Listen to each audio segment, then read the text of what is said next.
Alhamdulillah, salatu wassalam ala rasulillah amma ba'd. A'udzu billahi minasyaitonir rajim. Ittaqullaha haqqa tuqatih wa la tamutunna illa wa antum muslimun. கணிதக்குரிய சகோதரர்களே, பெற்றோரும் பிள்ளைகளும் என்ற தொடரில் அல்லாஹ்வுடைய தூதர் காலத்தில் அன்றைய நாகரிகமற்ற அரபு சமுதாயம் அவர்கள் பெண் குழந்தைகளை எப்படி நடத்தினார்கள், இஸ்லாம் வந்ததற்கு பிறகு அல்லாஹ்வுடைய தூதரின் வழியாக பெண் குழந்தைகள் எப்படிப்பட்டவர்கள், அவர்கள் எவ்வாறு நடத்தப்பட வேண்டும் என்பதை, அவர்களை வளர்த்து பராமரிக்கின்றவர்களுக்கு கிடைக்கக்கூடிய தக்க சன்மானம் குறித்தும் நபிகள் நாயகம் ஸல்லல்லாஹு அலைஹி வஸல்லம் அவர்கள் சொன்ன செய்திகளை நேற்று நாம் கேட்டிருக்கிறோம். அது மட்டுமல்லாமல் அரபு மக்களுடைய மனநிலை நடவடிக்கைகளை முன்னிறுத்தித்தான் அல்லாஹ்வுடைய தூதர் அவர்கள் இந்த அறிவுரைகளை வழங்குகிறார்கள். காரணம், கடந்த காலங்களில், முந்தைய காலத்தில் மக்கள் எவ்வாறெல்லாம் இருந்தார்கள் என்பதெல்லாம் அவர்களுக்கு வேத வெளிப்பாடாக குர்ஆனின் வழியாக சொல்லப்பட்டதற்கு பிறகு அதுபோன்ற நடவடிக்கைகள் இந்த சமூகத்திலும் இருந்துவிடக்கூடாது என்பதில் கவனமாக நபிகள் நாயகம் ஸல்லல்லாஹு அலைஹி வஸல்லம் அவர்களை அல்லாஹ் வழிநடத்தியிருக்கிறார். அந்த அடிப்படையில் ஆயிஷா நாயகி ரலியல்லாஹு அன்ஹா அவர்கள் சொல்லக்கூடிய ஒரு ஹதீஸ் 5998வது ஹதீஸ் புகாரியில் இடம்பெற்றிருக்கிறது. ஆயிஷா ரலியல்லாஹு அன்ஹா சொல்கிறார்கள், ஜா ஆராபி இலன் நபி ஸல்லல்லாஹு அலைஹி வஸல்லம் ஃபகால துகப்பிலூன ஸிபியான். ஒரு கிராமத்து மனிதர் நபிகள் நாயகம் ஸல்லல்லாஹு அலைஹி வஸல்லம் இடத்தில் வந்து, நீங்கள் குழந்தைகளை, சிறுவர்களை முத்தமிடுவீர்களா என்று அவர் கேட்கிறார். நபிகள் நாயகம் ஸல்லல்லாஹு அலைஹி வஸல்லம் அவற்றை கேட்கக்கூடிய இந்த கிராமவாசி, வமான் கப்பிலும், நாங்கள் பிள்ளைங்களை எல்லாம் கொஞ்சம் மாட்டோம், முத்தமிட மாட்டோம் அப்படின்னு என்ன சார் சொல்லி கேட்டார். நீங்க அதை செய்வீங்களா அப்படின்னு அவருக்கு கேள்வி. நம்மள மாதிரி தான் நீங்களுமா இல்லை நீங்க வேறையா அப்படின்னு தெரிஞ்சுக்கிறதுக்காக வேண்டி அந்த கிராமத்து மனிதர் நபி இடத்துல என்ன செய்றாங்க, கேட்கிறாங்க. கான் நபிகள் நாயகம் ஸல்லல்லாஹு அலைஹி வஸல்லம் அல்லாஹ்வுடைய தூதர் சொன்னார்கள், அவ அம்லிகு லக அன் நஸஅல்லாஹு மின் கல்பிக ரஹ்மா. அல்லாஹ் உள்ளத்தில் இருந்து ரஹ்மத்தை, இரக்கத்தை, பாசத்தை அவன் கழட்டியதற்கு பிறகு நான் என்னப்பா செய்ய முடியும் அப்படிங்கிறாங்க. அப்படின்னா என்ன அர்த்தம்? நாங்கள் அதெல்லாம் செய்வோம், குழந்தைகள் மீது பாசத்தை பொழிவோம், அவர்களை முத்தமிட்டு கொஞ்சி விளையாடுவோம். உனக்கு அந்த இரக்க உள்ளம், அந்த ஈவு இரக்கம் உன்னுடைய மனதில் இல்லை என்று சொன்னால் அல்லாஹ் அதை எடுத்து விட்டதற்கு பிறகு நான் ஒன்றும் செய்ய முடியாது என்று நபிகள் நாயகம் ஸல்லல்லாஹு அலைஹி வஸல்லம் சொல்கிறார்கள். இது எதை காட்டுகிறது? அந்த மக்களுடைய அந்த கடந்த காலம், அரபு மக்களுடைய வாழ்க்கை ஈவிரக்கமற்ற ஒரு வாழ்க்கையாகத்தான், மனித நாகரிகத்திற்கு அப்பாற்பட்ட ஒரு வாழ்க்கையாகத்தான் இருந்திருக்கிறது என்பதனுடைய பிரதிபலிப்பாகத்தான் அந்த கிராமத்து மனிதர் என்ன செய்றாரு, ரசூலுல்லாஹ் வந்து சொல்றாரு. இப்படி சொன்னதுக்கு அப்புறம் திரும்ப என்ன செய்வார் அவரு, ஐயையோ அப்ப நாம தப்பு பண்ணிட்டோம், நம்ம குழந்தைகள் நம்ம அது மாதிரி என்ன செய்யக்கூடாது, விடக்கூடாது, அவங்கள்ட்ட நம்ம என்ன செய்யணும், பாசத்தோடு பரிவோடு என்ன செய்யணும், நடக்கணும் அப்படிங்கிற சிந்தனை வருமா இல்லையா? அந்த சிந்தனை இல்லாதவர் இதை ஒரு கேள்வியா ரசூலுல்லாஹ் கேட்டிருப்பாரா? அப்போ இதனுடைய சாதக பாதகம் என்ன, இதை செய்யணுமா வேண்டாமா என்று தெரிந்து கொள்வதற்காக மட்டுமல்லாமல், அதை தெரிந்ததற்கு பிறகு நாம செய்யறது சரியா இல்ல தப்பா என்று புரிந்ததற்கு பிறகு சரி செய்து கொள்வதற்காகத்தான் அவர் என்ன செய்றாரு, கேட்கிறார். நபிகள் நாயகம் ஸல்லல்லாஹு அலைஹி வஸல்லம் என்ன செய்றாங்க, உன் உள்ளத்துல இருந்து இறக்க உணர்வே அல்லாஹ் எடுத்ததுக்கு அப்புறம் நான் என்ன செய்ய முடியுங்கிறாங்க. இது புகாரில உள்ள ஒரு செய்தி. இன்னொரு செய்தி அபூ ஹுரைரா ரலியல்லாஹு தஆலா அன்ஹு அவர்கள் அறிவிக்கிறார்கள். இது புகாரில் 5997 ஹதீஸாக இடம்பெற்றிருக்கிறது. கப்பல ரசூலுல்லாஹி ஸல்லல்லாஹு அலைஹி வஸல்லம் அல் ஹஸன் இப்னு அலி. நபிகள் நாயகம் ஸல்லல்லாஹு அலைஹி வஸல்லம் அவங்களுடைய பேர குழந்தை ஹசன், அலியுடைய மகன் ஹசனை என்ன செய்றாங்க, முத்தமிட்டு என்ன செய்றாங்க, கொஞ்சுறாங்க. அப்படி கொஞ்சும் போது அந்த சபையில சஹாபாக்கள்லாம் இருக்கும்போது பேர குழந்தை அங்கலான வீடு, திரையை தூக்கியாச்சுன்னா வீடு, திரையை போட்டாச்சுன்னா என்ன அந்த பக்கம் பள்ளிவாசல். அப்போ ஹசன் நபியிடத்துல வந்து சிறு குழந்தையா இருக்கும்போது விளையாடும் போது நினைச்சாங்க, தூக்கி மடியில வச்சு நபிகள் நாயகம் வச்சு குஞ்சுறாங்க. சஹாபாக்கள் இருக்கிறாங்க. அதுல அக்ரா பின் ஹாபிஸ் என்கிற ஒரு சஹாபி, அவரும் அந்த சபையில் இருக்கிறார். அவர் சொல்கிறார், வஇந்தஹு அல் அக்ரா பின் ஹாபிஸ் அத்தமீமி ஜாலிசன் ஃபகால அல் அக்ரா. அக்ரா சொல்கிறார், இன்னலி அஷரத்து மினல் வலத், அல்லாஹ்வின் தூதரே எனக்கு 10 பிள்ளைங்க இருக்குது. எத்தனை பிள்ளைங்க? 10 பிள்ளைங்க இருக்கிறாங்க. மா கம்பல்து மின்னும் மகதன், ஒரு பிள்ளைய கூட நான் முத்தம் கொடுத்தது கிடையாது. அவர் சொல்றாரு, அவருக்கு பிறந்த பிள்ளைங்க 10 பிள்ளைங்க, 10 பிள்ளையில ஒண்ணு கூட நான் செய்யல, கொஞ்சியது கிடையாது, முத்தம் கொடுத்தது கிடையாது என்று அக்ராங்கிற சஹாபி சொன்னார். அப்ப நபிகள் நாயகம் ஸல்லல்லாஹு சொல்றாங்க, எப்படி வந்திருக்காங்க எல்லாம், இவங்க எல்லாமே இஸ்லாத்தை ஏற்றுக்கொண்டு வந்தவர்கள். கடந்த காலத்துல எப்படி இருந்தாங்க, இப்ப இஸ்லாம் வந்ததற்கு எப்படி அவர்கள் மாறுகிறார்கள், அவருடைய நடவடிக்கை எப்படி அல்லாஹ்வுடைய தூதர் கொஞ்சம் கொஞ்சமா மாற்றி எடுக்கிறார் என்பதற்கெல்லாம் இதெல்லாம் ஒரு சான்று. அப்போ மனிதத்தன்மையற்று இருந்த இந்த மக்கள் தான் அல்லாஹ்வை கடவுளாக, மறுமையை நம்பி இறை தூதரை வழிகாட்டியாக ஏற்றுக்கொண்டதற்கு பிறகு ஒன்னொன்னா பாக்குறாங்க, ஒவ்வொன்னா கேட்கிறாங்க. கேட்டு ஐயையோ நாம இப்படி இருந்திருக்கோம், நாம அப்படி இருந்திருக்கோம்னு சொல்லி நினைச்சாங்க, தங்களை மாற்றிக் கொள்கிறார்கள். அப்ப இப்படி சொன்ன உடனே 10 குழந்தை இருந்திருக்கு, ஒரு குழந்தைய கூட நான் கொஞ்சம் கிடையாது என்று அவர் சொன்ன உடனே நபிகள் நாயகம் சொல்றாங்க, மல்லா யர்ஹமு லா யுர்ஹம். ஒரு அருமையான ஒரு வார்த்தை, மல்லா யர்ஹம் லா யுர், எவன் இரக்கம் காட்டவில்லையோ அவன் இரக்கம் காட்டப்பட மாட்டான் அப்படிங்கிறாங்க. இரக்கம் காட்டப்பட மாட்டான்னு என்ன அர்த்தம்? அல்லாஹ் மீது இரக்கம் காட்ட மாட்டான். நீ இரக்கம் காட்டினா தான் உனக்கு மேல இருக்கிற அல்லாஹ் என்ன செய்வான், உன் மீது இரக்கம் காட்டுவான்.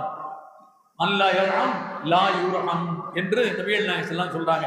அப்போ இது கொஞ்சுவது என்பது அல்ல மேட்ரு. குழந்தைகள் மீது நம்முடைய பரிவையும் பாசத்தையும் என்ன இரக்கத்தையும் வெளிப்படுத்துகிற ஒரு குணம் தான் என்ன, குழந்தைகளை நம்ம அள்ளி எடுத்து என்ன அரவணைத்து அவர்களை கொஞ்சி விளையாடுவது. இது மனிதனுக்கு இருக்கக்கூடிய ஒரு குணாதிசயம். அது இல்லைன்னு சொன்னா என்னத்துக்கு? அது இல்லைன்னா என்னத்துக்கு? அவன் மனுஷனா இருந்து என்ன புண்ணியம்? சாதாரண உயிரினங்களே என்ன தனக்கு பிறந்த குட்டியை எப்படியெல்லாம் கொஞ்சம் விளையாடுது, என்ன மாதிரிலாம் விளையாட்டு காட்டுது, என்ன மாதிரிலாம் பயிற்சி கொடுக்குது, என்னென்னவைகளாம் கற்றுக் கொடுக்குறது. அப்படி இருக்கும்போது புலி புலின்னு சொல்றோம், அந்த புலிக்கு பிறந்த குட்டி அது எப்படி அப்படியே கொஞ்சது, கவுது, கடிக்குது, போகுது, பாயுது, தூக்குது, எல்லாம் செய்யுது. ஆனா இதே வேற ஒண்ணா இருந்தா ஒரே புடியில சரியா போச்சு, கதை முடிஞ்சிடும். அப்ப அது தனக்கு பிறந்த குட்டி என்கிற அந்த கண்ணோட்டத்தில் அதன் மீது நம்ம பரிவை காட்ட வேண்டும், பாசத்தை காட்ட வேண்டும் என்று அதற்கு இருக்கிற இந்த உணர்வு எல்லா உயிரினங்களுக்கும் உண்டு. மனிதனாக இருக்கிற உனக்கும் இருந்தா தான் உனக்கு மேல உள்ளவன் அல்லாஹ் செய்வான், உனக்கு இரக்கம் காட்டுவான் என்று நபிகள் நாயகம் ஸல்லல்லாஹு அலைஹி வஸல்லம் சொல்றாங்க. இன்னொரு செய்தி, இதுவும் புகாரில 6003வது ஹதீஸாக இடம்பெற்றிருக்கிறது. இது உசாமத்து பின் ஸெய்த் என்கிற சஹாபி அறிவிக்கின்றார்கள். கான ரசூலுல்லாஹி ஸல்லல்லாஹு அலைஹி வஸல்லம் யஅഖுதுனி, அல்லாஹ்வுடைய தூதர் அவர்கள் என்னை என்ன செய்றாங்க, தன்னுடைய அந்த மடியில ஒரு தொடையில என்ன செய்றாங்க, உட்கார வைக்கிறாங்க. இது உசாமா யாரு? ஸெய்துடைய மகன். ஆனா அல்லாஹ்வுடைய தூதருக்கு ரொம்ப விருப்பமான, கிட்டத்தட்ட வளர்ப்பு பிள்ளை மாதிரி ரொம்ப கொஞ்சம் அவங்க என்ன செய்தாங்க, அல்லாஹ்வுடைய தூதர் அவங்கள என்ன செய்தாங்க, வளர்த்தாங்க. தன் வீட்டுல வச்சு என்ன செய்தாங்க, உசாமாவை நபிகள் நாயகம் ஸல்லல்லாஹு அலைஹி வஸல்லம் என்ன செய்தாங்க, வளர்த்தாங்க. நம்ம ஏற்கனவே கேட்டிருப்போம், அந்த ஃபாத்திமா பின்த் கைஸ் என்கிற மக்தூமியா குடும்பத்தை சேர்ந்த ஒருத்தி திருடிட்டா, அவ கையை வெட்டணும் அப்படிங்கிறத இஸ்லாமிய சட்டம். ஐயையோ, ஒரு பெரிய குடும்பத்தில் உள்ள பொண்ணு, அவர் பண்ண தப்புக்கு அவ கையை வெட்டினா அந்த குடும்ப மான மரியாதை என்ன ஆகுது, கௌரவம் என்ன ஆகுது, அவ எப்படியாவது அந்த தண்டனையிலிருந்து அவளை காப்பாற்றணும் அப்படின்னு சொல்லி எல்லாரும் குசு குசுன்னு என்ன செய்றாங்க, பேசுறாங்க. சரி, தண்டனை காப்பாற்றுறது யார் காப்பாற்றுறது? தண்டனை நிறைவேற்ற இடத்துல அல்லாஹ்வுடைய தூதர்ல இருக்கிறாங்க. அப்ப அவங்கள்ட்ட போய் சொல்லித்தானே இதை நிப்பாட்ட முடியும். இதுக்கு என்ன செய்யறது? நீ போ, நான் போக மாட்டேன், நீ போக மாட்டேன்னு சொல்லி எல்லாரும் பேசுறாங்க, மறுக்கிறாங்க. அப்ப இதுக்கு யாரா சரியான ஆளா, பொருத்தமான ஆள் யாருன்னு பார்த்து கடைசியில் இந்த உசாமாவை என்ன செய்றாங்க, பிடிக்கிறாங்க. யார? இந்த உசாமாவை தான் என்ன செய்றாங்க, பிடிக்கிறாங்கன்னா உசாமா அவர்கள் ஹிப்பு ரசூலில்லாஹ், அல்லாஹ்வுடைய தூதருக்கு ரொம்ப நேசத்துக்குரியவர். அல்லாஹ்வுடைய தூதருக்கு ரொம்ப நேசத்துக்குரியவர். அது கூட தனக்கு பிறந்த பிள்ளை மாதிரி வச்சுக்கிறீங்களா, ஆனா அவங்களுக்கு பிறக்கல. இது ஸெய்துடைய மகன் தான். அவங்களுக்கு பிறந்த பிள்ளை, ஒரு பெத்த தாப்பண்ட ஒரு பிள்ளை சொன்னா அந்த தாப்பன் காப்பானா இல்லையா, இந்த மாதிரி ஒரு நிலையில உள்ள அந்த உசாமா என்ன செய்றாங்க, அவர்கிட்ட போய் சொல்லுவோம். என்ன செய்றாங்க, அவர்கிட்ட போய் சொல்றாங்க. அப்போ அவர் என்ன பண்றாருன்னா, அவருக்கு தெரியாதுல்ல, அவர் ஒரு சின்ன ஒரு இளைஞராக இருப்பாரு. அந்த பருவத்தில் போய் அவர்கிட்ட போய் சொல்லணும், இதனுடைய சாதக பாதகம் என்னங்கிறது அவருக்கு தெரியாது. அப்போ ரசூலுல்லாஹ்ட்ட போய் சொல்றாங்க, இந்த மாதிரி பாத்திமா இந்த மாதிரி திருட்டா, கொஞ்சம் பார்த்து தண்டனையிலேருந்து கொஞ்சம் காப்பாற்றி விடுங்க என்ன அப்படின்னு சொல்லி, என்ன நீங்களா தான் நம்மளா இருந்தாலும் அப்படிதான் சொல்லுவோம், கொஞ்சம் பார்த்து செய்யுங்க, இருக்கட்டும் நம்ம ஆள் தானே, கொஞ்சம் பார்த்துக்கிடுங்க என்று நம்ம என்ன செய்வோம், அப்படியே ஒரு மாதிரி வேகமாக தட்டி கழிக்குமா இல்லையா? இது மாதிரி அவர் போய் ரசூலுல்லாஹ்ட்ட என்ன செய்றாரு, போய் சொன்னார். ரசூலுல்லாஹ்க்கு வந்துச்சு பாருங்க கோபம். உடனே என்ன, என்னுடைய மகள் பாத்திமா, ரசூலுல்லாஹ்வுடைய மகள் பாத்திமா தானே, என் மகள் திருநாளும் கையை வெட்டி போடுவான் அப்படின்னா, யார்கிட்ட வந்துட்டு என்ன விளையாட்டு காட்டுறாரு அப்படின்னு சொல்லி, என்ன அல்லாஹ்வுடைய சட்டம் என்று வரும்போது, குற்றத்துக்கான தண்டனை என்று வரும்போது தயவுதாட்சியமே இல்லை. அப்படிப்பட்ட அந்த உசாமா நபிகள் நாயகம் ஸல்லல்லாஹு அலைஹி வஸல்லம் சிறு பிராயத்தில் என்ன தூக்கி மடியில் என்ன செய்றாங்க, ஒரு துணையில என்ன செய்றாங்க, உட்கார வைக்கிறாங்க. சிறு பிராயத்தில் உட்கார வச்சுட்டு, فَيُقْعِدُنِي عَلَى فَخْذِهِ وَيُقْعِدُ الْحَسَنَ عَلى فَخْذِهِ الْأُخْرَى. இன்னொரு துடையில ஹசன நபிகள் நாயகம் ஸல்லல்லாஹு அலைஹி வஸல்லம் செய்றாங்க. அவர் பேர குழந்தையில இந்த துடையில வச்சுக்கிறாங்க. இவர் உசாமாவை இந்த துடையில நினைச்சாங்க வச்சுக்கிறாங்க. ரெண்டு குழந்தைய ரெண்டு கையால நினைச்சாங்க, அரவணைச்சு நினைச்சாங்க, வச்சுக்கிறாங்க. வைத்ததுக்கு பிறகு சும்மா எதுமுகுமா சும்மா எப்போ ரெண்டு வரையும் அரவணைத்து என கொஞ்சிட்டு அல்லாஹ்வுடைய தூதர் நினைச்சாங்க, சொல்றாங்க, அல்லாஹும்ம அர்ஹம்ஹுமா ஃபஇன்னி அர்ஹம்ஹுமா. அல்லாஹ்வே, இந்த ரெண்டு குழந்தைகளுக்கும் நீ அருள்பாலிப்பாயாக, நான் அவர்கள் மீது நான் அருள்பாலிக்கிறேன், நான் இரக்கம் காட்டுகிறேன், நீ இந்த ரெண்டு குழந்தைகள் மீது இரக்கம் காட்டுவாயாக அப்படின்னு சொல்லி நபிகள் நாயகம் ஸல்லல்லாஹு அலைஹி வஸல்லம் செய்றாங்க, பிரார்த்தனை செய்கிறார்கள். எத்தனையோ பிள்ளைங்களை நாம வச்சிருக்கோம், எத்தனையோ பெற்றவங்க இருக்கிறாங்க, அது கழுத எங்கே அது போவோம், அது வரும், சாப்பிடுவோம், அது போவோம். இப்படி ஆடு மாடு மாதிரி என்ன நடத்தக்கூடிய பெற்றோர்களை நம்ம பார்க்கிறோம். என்னப்பா ஓப்பிள்ள அதை ஏன் கேட்கறாரு, நம்ம போனோமா சாப்பிட்டோமா நம்ம வந்தோமா, அப்ப அது என்னப்பா செய்யும், அது வந்து சாப்பிட்டு போயிடும், இது வந்து சாப்பிட்டு போவோம், அது சட்டையை மாற்றிட்டு போவோம். இப்படி இருக்கக்கூடிய பெற்றவங்களும் இருக்கிறாங்க. அப்ப இப்படி பெற்றவங்க இருந்தாங்கன்னு சொன்னா, அப்ப அந்த பெற்றவங்க மீது அல்லாஹ் எப்படி இருப்பான், அதே மாதிரிதான் என்ன செய்வாங்க இருப்பான். நம்ம அல்லாடா யாரெல்லாம் எனக்கு இது வேணும் அது வேணும் போது, நீ உனக்கு தந்ததுக்கு மீதே நீ இறக்கம் காட்டுவதற்கு தயாரா இல்லை, நீ கொஞ்சுவதற்கு தயாரா இல்லை, நீ பெத்தவனா இருந்து என்ன புண்ணியம், உனக்கு அந்த பிள்ளைங்க பிறந்ததுல என்ன லாபம் இருக்குது? நீ அந்த குழந்தைகள் மீது நீ அன்பை பரிவை பாசத்தை காட்டுகிற போதுதான் வானத்தில் இருக்கிறவன் என்ன செய்வான், உன் மீது பரிவை பாசத்தை காட்டுவான். அப்போ பெற்றவர்கள் பிள்ளைகள் விஷயத்தில் எப்படி நடக்கணும் என்பதற்கு இதெல்லாம் என்ன செய்றாங்க, அந்த மக்களுக்கு நபிகள் நாயகம் ஸல்லல்லாஹு அலைஹி வஸல்லம் சொல்லி கொடுங்க. அவங்களுக்கு ஆனா ஆவன்னா ஈனா ஈயன்னா தெரியாது. இந்த அரபு மக்களுக்கு எப்படி குடும்பத்தை நடத்துவது, குழந்தைகளை எப்படி பராமரிப்பது, எப்படி மனைவியோடு வாழ்வது, பிள்ளைகளோடு எப்படி வாழ்வது என்கிற எந்த அரிச்சுவடும் தெரியாதவர்கள். அல்லாஹ்வுடைய தூதர் தான் ஆசானாக, ஆசிரியராக, வழிகாட்டியாக இருந்து அந்த மக்களுக்கு என்ன செய்றாங்க, ஒவ்வொன்றா என்ன செய்றாங்க சொல்லி கொடுக்குறாங்க. அவங்க பெற்றவங்களா இருந்தா அவங்களுக்கு பிறந்த பிள்ளைங்களை இது மாதிரி என்ன செய்யணும், அவர்கள் மீது பாசத்தை புளிய வேண்டும், என்னமா ஏது என்று சொல்லி உட்கார வச்சு அவங்கள்ட்ட பேசணும். அப்பதான் அவங்களும் என்ன செய்வாங்க, பெற்றவங்களுக்கு மீது என்ன செய்வாங்க, அன்பை பொழிவார்கள். நாமளே கண்டுக்கிடல் போது அது வரும், அது போகும், அது சனியை அப்படித்தான் என்று நாமளே கண்டுக்கிடல்னா நாளைக்கு நம்மளே அவர்களும் என்ன செய்ய மாட்டாங்க, கண்டுகொள்ள மாட்டார்கள். ஏன்னா நபிகள் நாயகம் ஸல்லல்லாஹு அலைஹி வஸல்லம் ஒரு முத்தாய்ப்பான ஒரு இலக்கணமாக ஒரு ஹதீஸை சொல்றாங்க, கமா ததானு துதீனு அப்படிங்கிறாங்க. நீ எப்படி நடந்து கொள்கிறாயோ அப்படித்தான் நீ நடத்தப்படுவாய் என்று சொல்கிறார்கள். நான் என் பிள்ளை விஷயத்துல நான் எப்படி நடந்து கொள்கிறேன், நான் என்னுடைய மனைவி இடத்தில் எப்படி நடந்து கொள்கிறேன், என் குடும்பத்தில் நான் எப்படி நடந்து கொள்கிறேன், சமூகத்தில் எப்படி நடந்து கொள்கிறேன், நட்போட்டத்தில் எப்படி நடந்து கொள்கிறேன், இது மாதிரிதான் மற்றவர்கள் இடத்தில் நினைச்சுவாங்க நடந்து கொள்வார்கள். நானே அப்படி இல்லை என்பது மற்றவங்க என் விஷயத்துல எல்லாம் கரெக்டா இருக்கணும் அப்படின்னு நினைச்சா அது நடக்காது. இதுதான் நபிகள் நாயகம் ஸல்லல்லாஹு அலைஹி வஸல்லம் சொல்றாங்க. ஆனா நீங்க பெற்றவர்களாக இருந்தால் பிள்ளைகள் விஷயத்துல என்ன செய்யுங்க, பாசத்தை காட்டுங்கள், பரிவை காட்டுங்கள். இதெல்லாம் ஒவ்வொரு உயிரினமும் அதனுடைய இனத்தின் மீது இது மாதிரி பாசத்தை என்ன பொழிகிறது. அதுக்கு இது மாதிரி சிந்திக்க அறிவே அல்ல கொடுக்கல. ஆனா இயற்கையிலேயே அந்த சுபாவத்தை அதற்கு எல்லாம் அந்த உயிரினங்களுக்கு எல்லாம் கொடுத்திருக்கிறான். அதுக்கு இருக்கிற அந்த அறிவு நமக்கு இல்லையா, ஆறறிவு படைத்த மனிதனுக்கு நாமளும் என்ன செய்யணும், நம்முடைய பிள்ளைகளுக்கு, நம்முடைய பேர பிள்ளைகளுக்கு நாம என்ன செய்யணும், பரிவையும் பாசத்தையும் நாம என்ன செய்யணும், காட்ட வேண்டும் என்பதற்கு நபிகள் நாயகம் ஸல்லல்லாஹு அலைஹி வஸல்லம் சொல்லி தர்றாங்க. அடுத்தது இந்த பிள்ளை பாசம் என்பது, அந்த பாசத்தை நாம பொழிகிறோம். ஆனா அதே நேரத்தில் அந்த பிள்ளைகள் நமக்கு எதிரியாக கூட என்ன செய்வாங்க இருப்பாங்க. எந்த அளவுக்கு எதிரியா இருப்பாங்க அதை நபிகள் நாயகம் ஸல்லல்லாஹு அலைஹி வஸல்லம் அவங்களும் சொல்றாங்க, அல்லாஹ்வும் என்ன செய்றான் திருக்குறான்ல சொல்லி காட்டுறான். அப்போ நம்ம பாசத்தை பொழிய வேண்டிய இடத்தில் பொழிய வேண்டும். அவர்கள் வழி தவறுகிற போது, அவர்கள் தவறி நடக்கிற போது அதை சுட்டிக்காட்டி திருத்துகிற, அதாவது சரியான வழிக்கு அவர்களை வழி நடத்துகிற பொறுப்பு நமக்கு என்ன செய்து இருக்கிறதுங்க. நாம 4 விஷயங்களை தெரிஞ்சு அனுபவப்பட்டிருப்போம், அவங்களுக்கு அந்த அனுபவம் என்ன அது இருக்காது.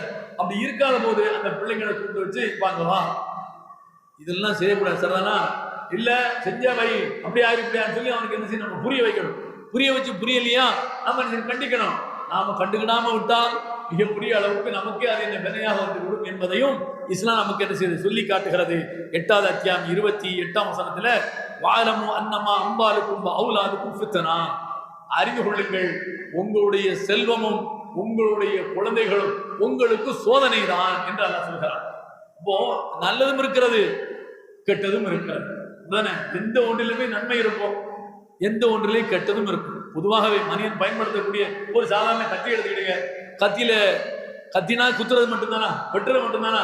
இல்ல, நம்முடைய மற்ற வேலைகளுக்கெல்லாம் கத்தி பயன்படுதா இல்லையா? அப்போ அது நன்மை இருக்கு.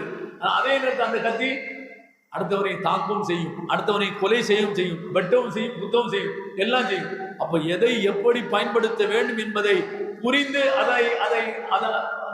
அந்த காரியங்கள்ல, செயல்கள்ல, அதாவது வேலைகள்ல நாம எப்படி பயன்படுத்துறோமோ அது மாதிரிதான் நம்ம பிள்ளைங்க, நம்ம பொறுப்புல, நம்ம கட்டுப்பாடுல இருக்கக்கூடிய பிள்ளைங்களை நாம எப்படி வளர்க்க வேண்டும் என்பதற்கு இந்த வசனம் என்ன ஒரு மிகப்பெரிய ஒரு எச்சரிக்கையை தரக்கூடிய ஒன்று. சோதனை தான், அல்லாஹ் தந்து சோதிக்கிறான்.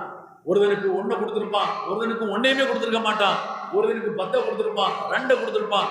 எத்தனை கொடுத்தாலும் அல்லாஹ் நமக்கு இதன் மூலமாக சோதிக்கிறான். பிள்ளையை தந்தும் சோதிக்கிறான், பொருளாதாரத்தை தந்தும் அல்லாஹ் என்ன செய்வான், சோதிப்பான். எல்லாவற்றையும் சரியான வழியில நடத்துகிறாயா, சரியான முறையில நீங்க அந்த குழந்தைகளை வளர்க்கின்றீர்களா, சரியாக அவர்களை வழி நடத்துகின்றீர்களா, சரியாக நீங்கள் செலவழிக்கின்றீர்களா என்று அல்லாஹ் சோதித்து பார்ப்பான். கொடுக்காதவனுக்கு கொடுக்காமலே அல்லாஹ் சோதித்து பார்ப்பான். உனக்கு இல்லைங்கிறதுக்காக வேண்டி அவன் அல்லாவே இல்லை என்று நீ சொல்கிறாயா, உனக்கு பணம் இல்லை வசதி இல்லை என்பதற்காக வேண்டி அவன்லாம் அல்லாஹ்வை கண்ணை வாங்கி போச்சா என்று அவனை நீ பழிக்கிறாயா என்று அல்லாஹ் என்ன செய்வான், சோதிப்பான். அப்ப எந்த ஒன்றுமே நமக்கு சோதனை என்பதை அல்லாஹ் இந்த வசனத்தின் மூலம் எச்சரிக்கிறான். நாம அதை அந்த கட்டத்தில் அந்த நிலையில் வைத்துத்தான் அவர்களை நாம் என்ன செய்யணும், பாவிக்க வேண்டும். அவர்கள் மீது இரக்கம் காட்டுவது என்பது ஒரு புறம் இருந்தாலும் அவர்கள் தவறுகிற போது சுட்டிக்காட்டி தட்டி கேட்கிற பொறுப்பும் கடமையும் நமக்கு இருக்கிறது என்பதை இந்த வசனம் சொல்கிறது. 64ஆம் அத்தியாயம் 14ஆம் வசனத்துல யாய் உள்ளதீன ஆமனும் இன்னமின் அசுவாஜிக்கும் அவுலாதிக்கும் அதுவல்லக்கும் பாதருகும், நம்பிக்கையாளர்களே உங்களுடைய மனைவியர்களிலும் பிள்ளைகளிலும் உங்களுக்கு விரோதிகள் இருக்கிறார்கள், உங்களுக்கு விரோதிகள் இருக்கிறார்கள். எவ்வளவு அருமையான ஒரு வசனம் பாருங்க. நம்ம தான் என்ன சொல்றோம், செலவழிக்கிறோம், நாம தான் கஷ்டப்பட்டு சம்பாதிக்கிறோம், நாம தான் அவர்களை பாதுகாக்கிறோம், ஆனா நமக்கே வினையாக என்ன செய்வாங்க இருப்பாங்க. அப்படின்னா என்ன அர்த்தம், அந்த அளவுக்கு நம்ம இடம் கொடுத்துடக்கூடாது, கவனமாக இருக்கணும். மனைவியை மனைவி ஸ்தானத்தில் வைத்துக் கொள்ள வேண்டும், பிள்ளைகளை ஸ்தானத்தில் நம்ம வைத்து நடக்க வேண்டும். அவர்கள் மீது செய்ய வேண்டியது செய்ய வேண்டும், செய்யக்கூடாது.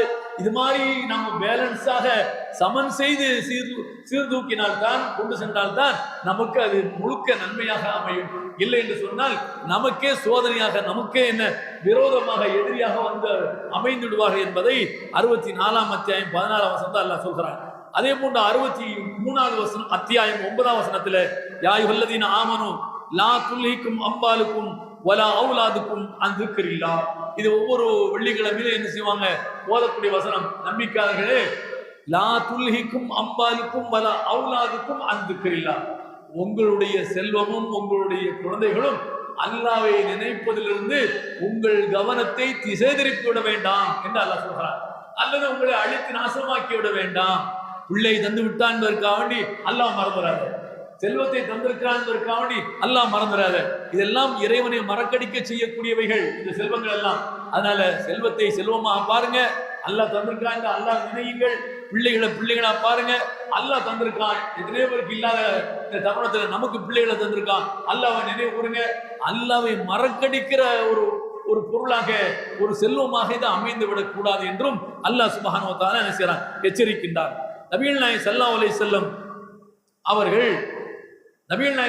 வஸல்லம் அவர்களுடைய காலத்தில் இந்த பிள்ளைகள் எந்த அளவுக்கு சோதனைக்குரியவர்கள், எந்த அளவுக்கு மனைவியர் சோதனைக்குரியவர்கள் என்பதெல்லாம் அவர்கள் அனுபவப்பட்டதனுடைய ஒரு வெளிப்பாடுதான். அது மட்டும் இல்லாமல் இதை நாம கடந்த ஒவ்வொரு நாட்களிலும் சோதனையாக எப்படி பிள்ளைகள் அமைந்தார்கள், அந்த சோதனையில் எப்படி அந்த இறைத்துவர்கள் வென்றார்கள் என்கிற வரலாற்றை நம்ம கேட்டிருக்கிறோம்.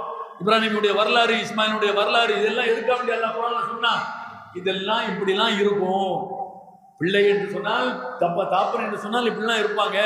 ஆனா இப்ராஹிமுக்கும் இஸ்மாயிலுக்கும் இருந்த அந்த உறவு, பாசம், பிணைப்பு எந்த கட்டத்திலும் இறை நினைவிலிருந்து அவர்கள் என்ன செய்யல, திசை மாற்றவில்லை, அவர்களை திசை திருப்பவில்லை.